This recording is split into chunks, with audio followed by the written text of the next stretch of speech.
వేసవి కాలంలో చెరుకు రసంలో నిమ్మరసం ఐస్ ముక్కల్ని వేసి తాగితే వచ్చే మజానే వేరుంటుంది. మండుతున్న ఎండలో చెరుకు రసం మన దప్పికను తీర్చడమే కాదు, మనకు ఎన్నో కీలకమైన పోషకాలను అందిస్తుంది.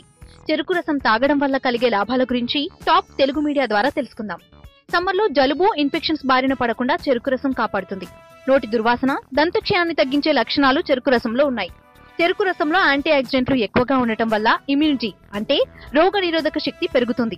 ఎండలో తిరిగేవారు చెరుకు రసం తాగితే బాడీ డీహైడ్రేట్ అవ్వకుండా ఉంటుంది. చెరుకు రసం శరీరంలోని ప్రోటీన్ లెవెల్స్ ను పెంచుతుంది. పచ్చకామెర్ల వ్యాధి ఉన్నవారు తరచూ చెరుకు రసం తాగితే వ్యాధి బారిన పడకుండా ఉంటారని ఆయుర్వేద వైద్యులు చెప్తున్నారు. కడుపులో మంట, అసిడిటీ వంటి గ్యాస్ట్రిక్ సమస్యలు కూడా తగ్గుతాయి. ఈ వీడియోపై మీ విలువైన కామెంట్స్ ని మాతో షేర్ చేసుకోండి. అండ్ ఇంకో విషయం, సబ్స్క్రైబ్ చేయడం మర్చిపోకండి.